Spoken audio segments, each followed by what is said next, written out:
Hey, how's it going, Brandon? It's me, Zach, and we are back for another video here. Thank you so much for watching these videos up to this point. And if we're going off of my count, I think this is the 23rd video, so thank you so much for being a trooper and watching all these videos. I hope it's been an exciting journey for you to learn more about the Pokemon TCG, and I think it will allow you to grow as a player, learning about all the different decks, what the different lists look like, at least before Cosmic Eclipse comes out. And it will especially help you become a master with your Pikachu and Zekrom-GX. I think overall there's about 17 to 20 hours of videos here. So that's 20 hours of you just purely learning more and more about Pokemon. If you find these videos like you can't pay attention throughout them, I recommend that you just put them in the background for background noise, just as a video to watch while you're playing other games of Pokemon. That's at least what I do when I'm trying to learn more about the game. So here we have Malamar. My apologies there. I'm seeming to get a decent little cough here. Hopefully I'm not too sick, haha. Anyways, so Malamar has been a popular deck ever since it came out in Forbidden Lights. It's been a pretty solid A-tier deck.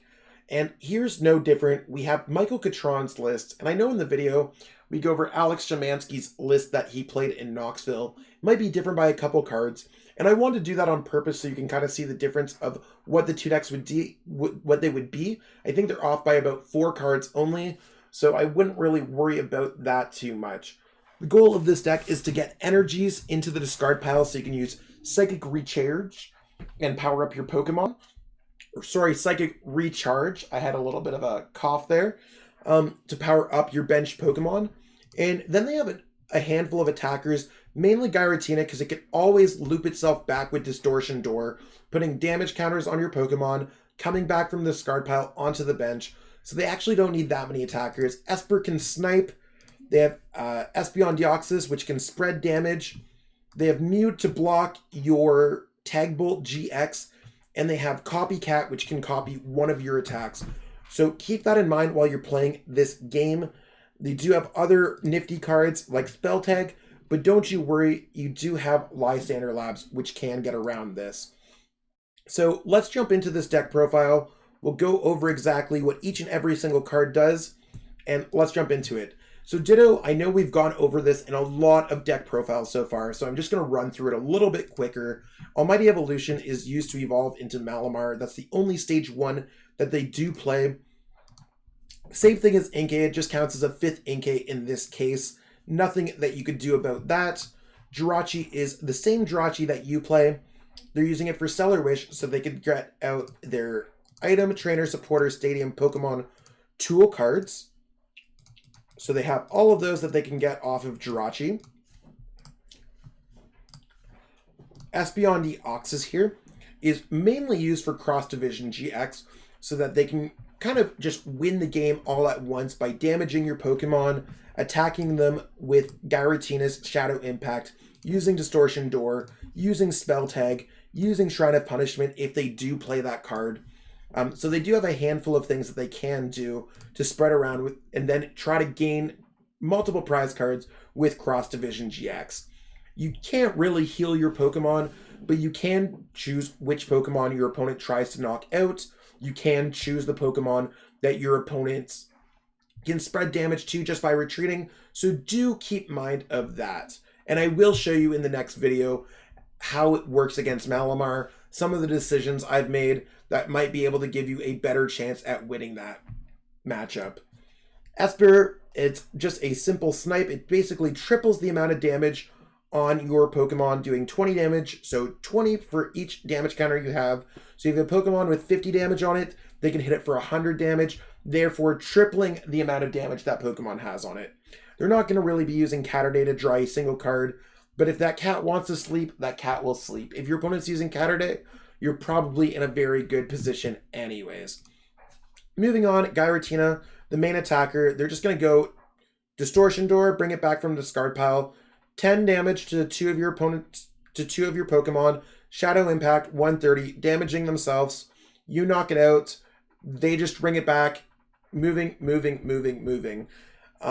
Not really much that you could do about that.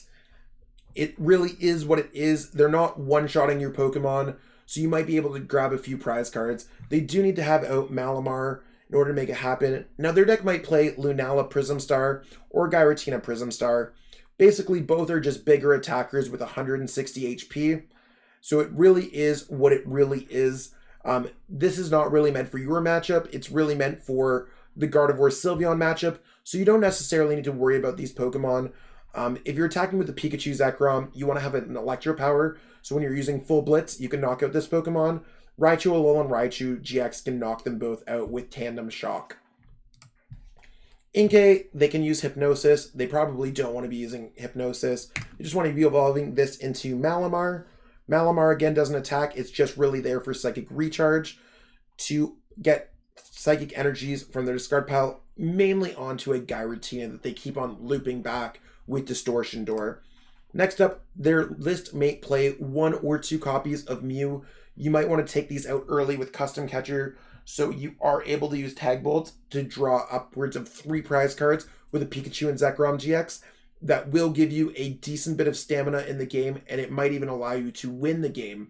So do keep in mind that they do play Bench Barrier, and you don't want to blindly Tag Bolt into it, and then the damage would get blocked on the bench.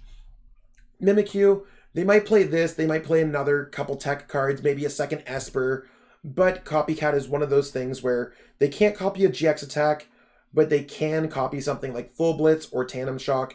Do keep that in mind. If they were to copy Tandem Shock, you can use a Skateboard or Switch to get out of it. Okay, now we're moving into the Trainer Supporter item Pokemon Tool Cards. Acrobike, it's just to discard cards. They might want to discard a Giratina to get back with Distortion Door or a Psychic Energy to get back with Psychic Recharge. Beyond that, it's just a simple dump and draw card. Mysterious Treasure, it could search out any of their Psychic Pokemon. They only play Psychic Pokemon that they could search out for would be these Pokemon right here. Like I said, they can always discard Giratina, or they could discard a Psychic Energy. Those would be good for them. Pokemon Communication can grab any other Pokemon. It's a card that you play in your deck as well. And it's just so that they can get their Inkays out as quickly as possible. Got a couple copies of Switch. It's mainly for Jirachi's Stellar Wish. Sometimes they'll have the wrong Pokemon up. They might be forced to send up something like a Malamar or start with a Giratina or Giratina Prism. Shrine of Punishment, their deck may or may not play this. Some lists play Power Plants. Shrine of Punishment can just damage GX Pokemon, considering they only play one of them that they normally don't play down until the last turn of the game. It's not really going to be hurting any of their Pokemon, but it might be hurting your Pikachu Zekrom-GX, Raichu Alolan Raichu-GX, Zeraora-GX, and Dedenne-GX. Keep that in mind. Viridian Forest, again, they can double up on the effect by not only searching out a Psychic Energy, they can discard a Psychic Energy or discard a Giratina to make those a little bit more useful. Cynthia, a simple shuffle and draw supporter. Right there, sometimes they just want to shuffle their hand away because they can't play other cards because they need to shuffle those Malamars back in, or they're trying to search for other things like Inkay. Lily is probably, this is the only deck I think that plays Lily comfortably. On the first turn of the game, they could draw 8. On any other turn, they draw 6. Like I said, this deck doesn't play Welder. This deck can't discard too many things. So Lily is just a nice fit for this deck. A couple of Skateboards, mainly just for Stellar Wish, to get out of the asleep condition and still be able to retreat. Spell Tag is super annoying. They can attach it to any of their Psychic Pokemon. And when those Pokemon are knocked out, they can spread 4 damage counters however they like. Your Lysander Labs will shut that off. They have a Recycle Energy to get back, especially with the Giratina, so that once their Pokemon's knocked out, get the Recycle Energy back. They use Distortion Door, so their deck continuously loops Distortion Door, Recycle Energy, Giratina, and powers it up with Psychic Recharge. And enough energies to get into the discard pile with Malamar and to attack with things such as Giratina's Shadow Impact.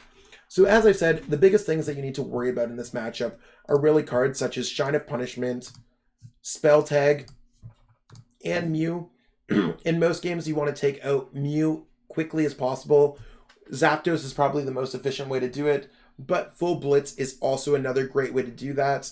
using Zekrom-GX if they don't have a bench barrier in play would be amazing, so you could try to draw multiple prize cards at once. You do have to watch out for Espeon Deoxys at the end of the game, but I will go through all these strategies in the next video so you can see how they exactly play out. So I hope that you enjoyed watching this video, Brandon, and learned a little bit more about Malamar. I know that I have kind of redefined what I know about Malamar, so nothing to worry about there. So yeah, if you have any questions, feel free to ask me during our next session. I'd love to help you out with it. Till then, just watch the next video, and I hope you enjoy the videos so far. Thanks so much for watching, Brandon. Have a great one.